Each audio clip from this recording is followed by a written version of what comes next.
Hello and welcome to Just One More Watch. Welcome today to an unboxing style review of what is only my second encounter with the brand Halios. Halios is often referred to as the Rolex of micro brands by certain idiots on YouTube anyway, because they are hard to buy in the first place and as a consequence often sell for a premium used. Now, I did indeed have a crack at Gary from Birmingham's Fairwind a couple of years ago and I enjoyed it.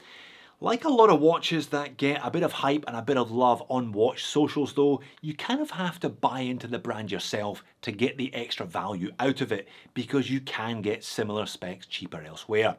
But it was a nice watch nonetheless and very well thought out. Today we get to share the joy of peeling the stickers off a brand new Halios Seaforth Mark IV. Now the Seaforth Mark I was the original Halios that really got people excited about the brand, particularly the pastel blue version. That was ahead of its time with the whole Tiffany trend. Now I did not just buy this one, it is kindly on loan to the channel from a Melbourne-based subscriber called Richard. It's not the first watch Richard has loaned me either. He sent me his Hamilton Murph for a similar sticker peeling experience at the tail end of 2021. Thank you again, Richard, very much indeed.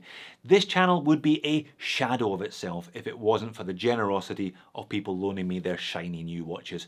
I really do appreciate it. With all that being said, let's flip the camera and peel off those stickers. Okay, so before we get into the box today, let's have a brief look at their website. Now, I did rather warn you about this in the intro. These cost up to $775 USD and are currently unavailable. So from $735 to $775 depending on configuration, plus $65. Sorry, that got stuck in my throat there.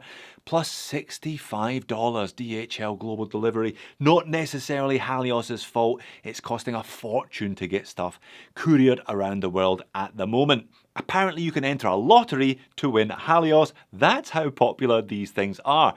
So pastel blue or Bahama yellow are the two colour variants. Which did Richard go for? You'll find out. Which would you go for? Leave me a message. You can get a standard dives time bezel, you can get a 12-hour bezel, or you can get a fixed bezel which slightly reduces the diameter of the watch. All available in stainless steel or titanium, all currently unavailable. Now you can't see because of the tiny writing, but it says Jason Lim, that's the brand owner up there, and it also says Vancouver, Canada. Halios are a Canadian company. Let's get into the box and have a look at the watch. Ooh, now that's quite nice. Branding on the inside of the cardboard box, and what is this? Is this a kind of thank you card?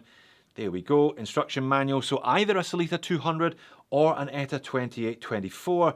I've said it before, I don't really care either way, and I don't think you should either. I believe these Mark IVs moved to a Swiss movement from a Miyota 9000 series before, and there we are. Thank you, Richard. Enjoy the Bahama. I guess that has rather given away which colour Richard went for. Hand signed by Jason. Yeah, you do not get that with a big brand. That is one of the beauties of micros. Let's get into the packaging. Props to Halios for their environmentally friendly packaging materials, though this travel pouch is either made of PU leather, i.e. plastic, or a cow has laid down its life at this point, so yeah, perhaps it runs out at the pouch. Okay, let's get this thing open. We know what colour it is. These don't come on bracelets, this version 4, it only comes on a rubber strap, so $775 plus shipping for a watch on a rubber strap, do bear that in mind. But that is a fantastic shade of yellow. Yes, indeed, that is a cracking shade of yellow. I've never been to the Bahamas, but I'd imagine that if I did ever go, all yellows would be that colour. All right, it's working. Not many stickers for us to peel today, unfortunately. There is one on the case back. That's going to have to be it, I'm afraid. Let's have a read of what it says underneath. Yes, so Sellita SW200 in this particular version, 200 meters, that's the water resistance, for undersea and overground. It's a Series 4 and 804, not sure if that's number 804 in this Bahama yellow. If so, then yeah, Halios are doing rather well for themselves, selling 1,000 units at a time, one would imagine therefore. So let's do the dimensions then. As suggested, if you opt for this dive time bezel, it does puff up the diameter just a little bit. I measure this at 40.8 Only 12.6mm thick though because of that short stack movement, and a 46.3 lug to lug. This is going to wear very nicely indeed. 20mm lug width, and on this supplied rubber strap it weighs in at 95 grams. We know it contains a Sellita SW200, we know it has 200 meters of water resistance from a screw down crown, and that is a piece of very attractive looking boxed double domed sapphire crystal covering the dial. Case finish looks very, very nice indeed, mostly brushed, but with high polished chamfers to those drilled lugs. You can see as well the bezel, the lugs just sit up a little bit and then dip down, nicely integrated on both sides as well. Those crown guards are really sweet too. Again, little chamfered edge, top and bottom, semi-guarded crown, I reckon that's about 6mm, and it has that Halios logo, those kind of 3 crescent shapes integrated into it. Now the bezel, oh yeah, that's pretty good. 120 click unidirectional rotating dive time, and we have no bounce back at all. That is fantastic. You've spotted it already though, I'm sure. What is going on with the lugs? They're 20mm lugs, but this rubber strap looks like it's about 19.5. There's some serious gappage and rattlage at both ends. Now this is a Halios branded quick release rubber strap. That, I don't think that's particularly great. I wouldn't have been happy receiving this watch, and I'm not sure I would have ticked that one off at quality control either. Yeah, sure, that's fine. Send it out. In fact, send all of them out with that strap. I reckon that's a bit of a fail. Leaving the end-link gap to one side for now, it is a nice strap, kind of reinforced holes, Halios branding, quick release. It's got a big divot in the back to help with sweat, double retainers, one with shoulders to keep it in situ, and that is a lovely buckle.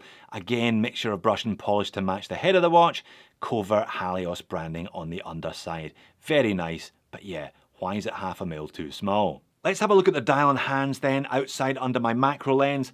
Nothing particularly radical here, nothing that makes you go wow, nothing you haven't seen elsewhere before, but there is something beguiling about it. It's all neatly done, there's plenty of space on the dial, everything has room to breathe, and I do like that black on yellow. It is again a great colour.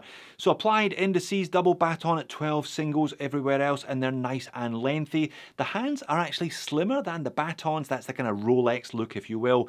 Black surrounds to the indices, black hands with lume tips. Don't worry, I'll show you the lume. It's pretty spectacular from what I can gather.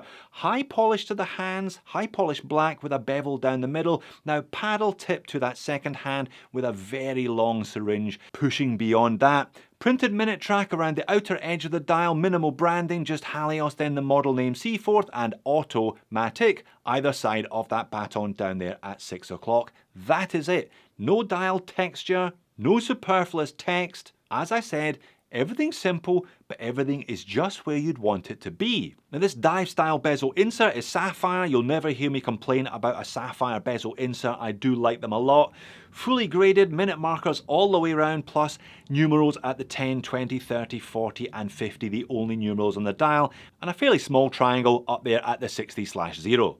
There does appear to be a bit of bluish anti-reflective undercoating underneath that boxed double-domed sapphire crystal. Enough to keep the dial legible, but not so much that it's in your face 24/7. But talking of in your face, check out the lume. That is really, really nice. BGW9 by the looks of it. It isn't specified on their website. A ton of it. Hands, indices, and that sapphire bezel insert is fully lumed as well. Good lume is always a sign that a watch has been well made. They haven't scrimped, they haven't cut corners, they've specified the right lume and they've specified lots of layers of it. Looks like Halios have ticked the lume box in no uncertain terms when they made this one. On wrist, it is nice and comfortable. Yeah, FKM style rubber, I'm pretty convinced they are very, very good fit on me. I think 41 is a great size for most people, just a little bit more presence than a 40, but you're not into that, oh, it's a bit too big that you sometimes get from a 42 plus. As long as you keep the lug to lug down underneath 47 as Halios have done here. Keeping the height underneath 13mm despite the box domed sapphire is also a winner. And yeah, you can see some lovely machining. Case is all very nicely done, as is the matching buckle on the rubber strap. And we will finish as we traditionally do with the Pocket Shop. Great colour. I would definitely be picking this one over the pastel blue. I think it goes well with that black sapphire bezel insert and the black strap. You know, the colour is fairly bright, but it's not over the top. It's not ridiculous, I think. It still looks pretty classy. So you're looking at $800 minimum for one of these really in this specification, even if you live in continental USA and don't have to pay $65 for DHL International. Now for that you get a lovely watch head, very well done, fantastic loom, good looking dial and handset, some great machining around the case. Yeah, it's all been very well put together. You get a Swiss automatic movement in the back of it. You get an ill-fitting rubber strap though. That would bug me. I'm not sure if it's going to bug Richard as much. I would need to take it off this strap, get it on something that fits better, and hopefully take the nice matching hardware with it. That really is the only miss that I can see. $800 for a watch on a rubber strap is not stunning value. As discussed, you need to buy into the brand to get that bit of extra value from having a Halios Seaforth on your wrist, I guess. But know this, if you buy one of these for $800, you'll be able to sell it in 3, 6, 12 months time for at least that price because they're hard to get. I'm not sure Richard's going to be selling this one. I think it's going to be a keeper for him. So there you have it. If you want to watch that review of Gary's Rolex of micro brands, click here. If you want to watch the review of an actual Rolex, click here. Thanks for watching this one. I'll see you again in a future video, I hope.